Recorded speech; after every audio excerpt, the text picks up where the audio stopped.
ગુજરાત રાજ્યમાં 10th નું result તો જોરદાર આવ્યું છે, પણ 10th સ્ટાન્ડર્ડ પછી સ્ટુડન્ટ્સને કન્ફ્યુઝન હોય છે કે 10th પછી સાયન્સ લેવું છે કે પછી ડિપ્લોમા કરવું.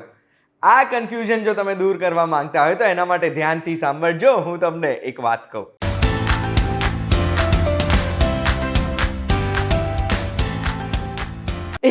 આપનું સ્વાગત છે. મારું નામ છે ગુંજ ઠક્કર. 10th સ્ટાન્ડર્ડ પછી સાયન્સ લઈએ છીએ તો બે ઓપ્શન હોય છે આપણી પાસે, એ ગ્રુપ કે બી ગ્રુપ. બી ગ્રુપ લઈએ છીએ આપણે તો એના પછી આપણી પાસે કઈ કઈ ફિલ્ડના દરવાજા ખુલે છે, તો મેડિકલ, પેરામેડિકલ કે પછી ફાર્મસીના.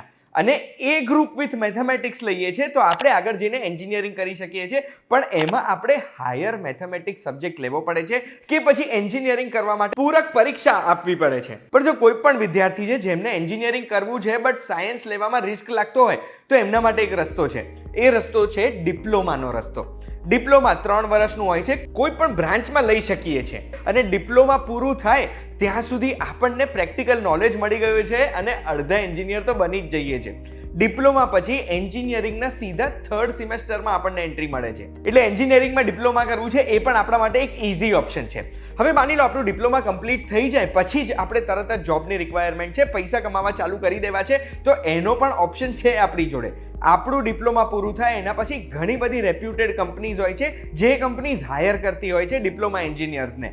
આપણે એમ જોવા જઈએ ને તો ડિપ્લોમા 12th સ્ટાન્ડર્ડના GSEBના સમકક્ષ એટલે ઇક્વિવેલન્ટ સર્ટિફિકેટ કાઢી આપે છે. તો પછી હવે એ સવાલ થાય છે કે આ એન્જિનિયરિંગમાં ડિપ્લોમા કરવાનું કઈ જગ્યાએથી? તો હવે એના માટે સારી કોલેજ કે પછી સારી યુનિવર્સિટી આપણે શોધવી પડશે. એ યુનિવર્સિટી શોધવા માટે પહેલા આપણે ઊંધું વિચારીએ કે બિઝનેસીસ કઈ રીતે કેન્ડિડેટ સિલેક્ટ કરતા હોય છે. કોઈ પણ ઇન્ડસ્ટ્રી કે કંપની એવા જ કેન્ડિડેટ સિલેક્ટ કરે છે જેમને હેન્ડ્સ ઓન પ્રેક્ટિકલ નોલેજ હોય, જે પણ ફિલ્ડમાં એન્જિનિયર થયા છે તેમાં. એના સિવાય એક એવી પર્સનાલિટી હોય જે પર્સનાલિટી એ કંપનીમાં મેચ થાય છે, એટલે પર્સનાલિટી ડેવલપમેન્ટ થયેલી હોવી જોઈએ. એટલે બેસિકલી એક એમ્પ્લોયી જોબ કેપેબલ, એમ્પ્લોયેબલ અને પર્સનાલિટી ડેવલપ થયેલી હોવી જોઈએ, ત્યારે એમનું સિલેક્શન થાય. તો આવી સ્કિલ્સ કઈ કોલેજીસ કે કઈ યુનિવર્સિટીઝ ડેવલપ કરે છે? એમ તો ઘણા બધા ઓપ્શન છે, પણ મારી નજર પડી છે મહેસાણામાં આવેલી ગણપત યુનિવર્સિટી ઉપર. ગણપત યુનિવર્સિટી એ ગ્રેડ સર્ટિફાઈડ છે NAAC દ્વારા. હવે કેમ ગણપત યુનિવર્સિટી મને ગમી છે? તો ગણપત યુનિવર્સિટીની સ્થાપના એમ તો 2005માં થઈ હતી, બટ BS પટેલ પોલિટેકનિક કોલેજની સ્થાપના 1999માં થઈ હતી. એટલે ગણપત યુનિવર્સિટીનું જે BS પટેલ પોલિટેકનિક કોલેજ છે એમાં ડિપ્લોમા ઇન એન્જિનિયરિંગનો એક્સપિરિયન્સ 25 વર્ષનો છે. અને ગણપત યુનિવર્સિટીમાં BS પટેલ પોલિટેકનિક જેટલી જ જબરદસ્ત ઇકોસિસ્ટમ વાળી Ganpat university institute of technology એટલે IOT એસ્ટાબ્લિશ થઈ હતી 2014માં થયું હતું. આ IOT ઇન્સ્ટિટ્યૂટ ઓફ ટેકનોલોજીની ખાસિયત શું છે? ત્યાં આગળ એક નવો ઇન્ટિગ્રેટેડ એન્જિનિયરિંગ કોર્સ ડિઝાઇન કરવામાં આવ્યો છે. આ કોર્સ 3 વર્ષનું ડિપ્લોમા, 3 વર્ષનું ડિગ્રી એન્જિનિયરિંગ, એવી રીતે 6 વર્ષનો આ ઇન્ટિગ્રેટેડ કોર્સ છે.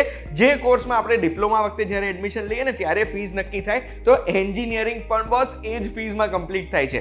એટલું જ નહીં, તો ડિપ્લોમા સાથે આપણે આ કોર્સમાંથી ગ્રેજ્યુએટ થઈ શકીએ છીએ. આ કોર્સમાં ઘણી બધી ફિલ્ડમાં એન્જિનિયરિંગ ઓફર કરવામાં આવે છે, જેમ કે mechanical, civil, electrical, computer, IT, mechatronics, automobile, petrochemical, chemical, biomedical, agriculture, electronics and communication. PhD અને MTech થયેલી ફેકલ્ટીઝ ગણપત યુનિવર્સિટીના આ કોર્સમાં છે, જે 20 વર્ષથી ગણપત યુનિવર્સિટી સાથે જ જોડાયેલા છે. એટલે એમના એક્સપિરિયન્સનો સીધો લાભ આપણને જ મળશે. ગણપત યુનિવર્સિટીમાં વર્લ્ડ ક્લાસ ફેસિલિટી છે, લેબ માટે, લેક્ચર માટે, લાઇબ્રેરી માટે કે પછી વર્કશોપ્સની. ત્યાં આગળ સેન્ટર્સ ઓફ એક્સિલન્સ તૈયાર કરેલા છે બોશ, રેક્સરોથ અને સ્ટ્રેટાસિસે. પછી ટાટા મોટર્સ, મારુતિ સુઝુકી, માઇક્રોને ઇન્ડસ્ટ્રી લિંક્ડ પ્રોગ્રામ તૈયાર કરેલા છે ત્યાં આગળ. મેં તો ત્યાં ફોન કરીને તપાસ કરી છે. તમારે બી જો વેરીફાઈ કરવી હોય મેં આપેલી ઇન્ફોર્મેશન, તો તમે સ્ક્રીન ઉપર દેખાય છે એ નંબર ઉપર કોલ કરી શકો છો અને તમારી વિઝિટ પ્લાન કરી શકો છો તમે ગણપત યુનિવર્સિટીમાં. પ્લેસમેન્ટમાં સવાલ થયો હશે તમને, તો આપણે વિચારો ડિપ્લોમા માટે 16 વર્ષ 17 વર્ષે આપણે એડમિશન લઈએ છીએ, એટલે લગભગ 20 વર્ષની આજુબાજુ આપણું ડિપ્લોમા પૂરું થઈ જશે. 20 વર્ષે પ્લેસમેન્ટ પેકેજ આપણને વાર્ષિક 2 લાખથી 4 લાખ રૂપિયાનું મળી શકે છે.